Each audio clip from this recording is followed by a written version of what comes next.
Hyderabad LB నగర్లో సెల్లార్లో మట్టి కూలి ముగ్గురు మృతి చెందిన ఘటన స్థానికంగా తీవ్ర విషాదాన్ని నింపింది.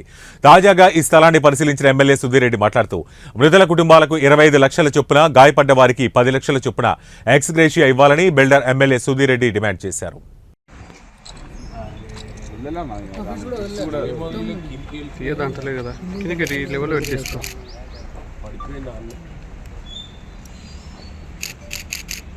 ఫుటింగ్ కోసము లోపలికి జరిపిండు అన్న, అది ఎంబడే మీది పడిపోయింది.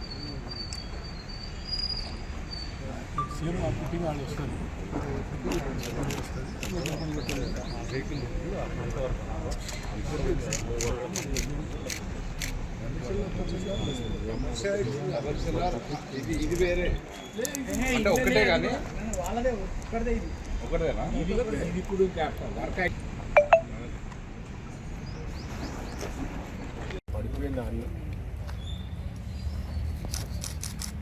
ఫుటింగ్ కోసము లోపలికి జరిపిండు అన్న, అది ఎంబడే మీది పడిపోయింది.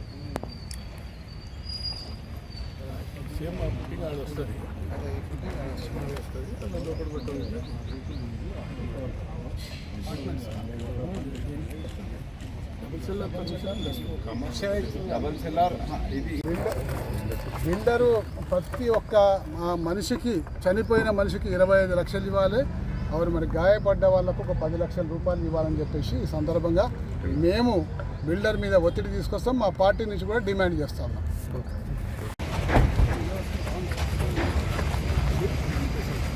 మొత్తం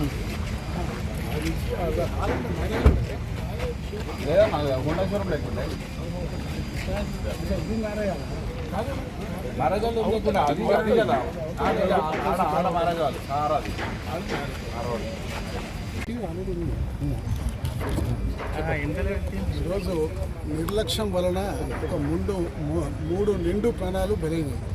ఎందుకంటే ఇక్కడ సెల్లార్ చదువుతున్నప్పుడు సెల్లార్కి పర్మిషన్ ఉందా, లేకపోతే పర్మిషన్ ఉన్నప్పుడు దానికి తగిన రక్షణ చర్యలు తీసుకున్నారా లేదా అని చెప్పేసి ఏమీ జిహెచ్ఎంసీ చూసుకోకపోవడం వల్ల ఈ యొక్క పరిస్థితి తలెత్తింది.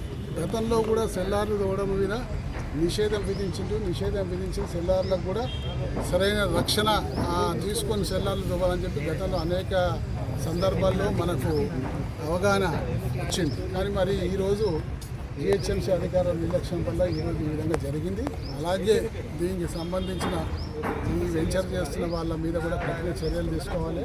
ఎందుకంటే ఇదే విధంగా ప్రాణాలు గాలిలో కుదిరిపోతుంటే ఎంతోమంది రేపు భవిష్యత్తులో కూడా ఇటువంటి ప్రమాదాలు ఎదుర్కోవాల్సిన పరిస్థితి ఏర్పడుతుంది. కాబట్టి ఇకనైనా జిహెచ్ఎంసీ కఠిన చర్యలు తీసుకుని దానికి స్పష్టమైన ఒక నిబంధనలు పెట్టి ఆ నిబంధనల మేరకే సెల్లార్లు తవ్వాలని, లేకపోతే తవ్వకూడదని చెప్పేసి ఒక నిబంధన పెట్టాలి. ఎవరైనా అక్రమంగా సెల్లార్లు తవ్వితే నిజంగా వాళ్ళ మీద కఠిన చర్యలు తీసుకోవాలి.